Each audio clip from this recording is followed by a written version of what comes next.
আসসালামু আলাইকুম ভাই এবং বোনেরা, আশা করি আপনারা সবাই ভালো আছেন। আমার ভিডিও বোনেরা দেখে না, শুধু ভাইদের জন্য এই কথাটি। আজকে মগো বাসায় খালা আসে নাই, তো নিজেরাই রান্না করার জন্য প্রস্তুত হয়ে গিয়েছে ঢাল তলোয়ার নিয়ে। দেখতে পাচ্ছেন একের পর এক ডিম নামক মিসাইল ফাটাচ্ছে আমার বন্ধু। তাকে বলা হয়েছিল ডিম ভাজার জন্য, কিন্তু সে আমাকে বললো যে ডিম কয়টা ভাজতে বলছে সেটা তো বলো না, এই জন্য যত ডিম আছে সব একবারে ভেঙে গুলিয়ে ফেলেছি।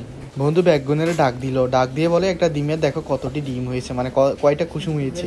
আমরা রেগে সেই কুসুম নিয়ে কারামারি করতে করতে কুসুমগুলা গুলাই ফেললাম। তারপরে দেখতে পাচ্ছেন সমুদ্রের মধ্যে ছেড়ে দেওয়া হলো সাঁতারে কাটার জন্য।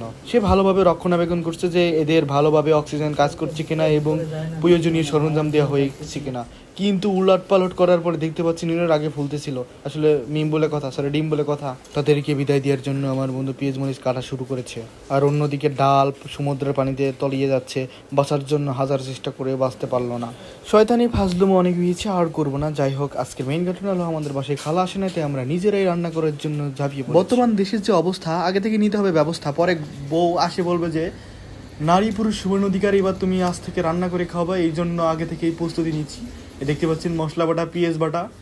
আমরা এই যে ভাতও রান্না করে ফেলেছি, ভাতের মার গাঁটতে পেরেছি, সব কিছুই পারি, শুধু বিয়ের কথা বাড়িতে মুখ ফুটে বলতে পারি না। এদিকে দেখি ফ্যান গালতে গিয়ে বন্যা বাধাই ফেলছি। আর এই রান্না করে যে অবস্থা, হাই রে, যেই খালাকে রেখেছিলাম সে মনে খুবই পরিষ্কার, এই জন্য এমন অবস্থা।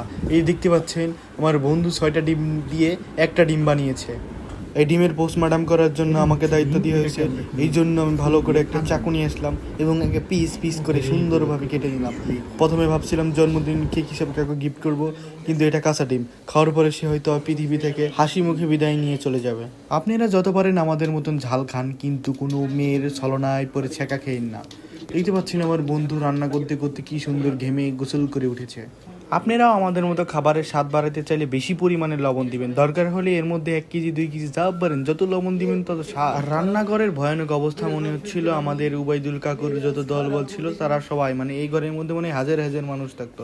ভাঙচুর অবস্থা, জং ধরে গিয়েছে, আহা, এমন রান্নাঘর কখনো দেখিনি। অবশেষে আমরা তরকারির মধ্যে মানে পানির মধ্যে ডিমকে চুবাবো 2 হাত দিয়ে।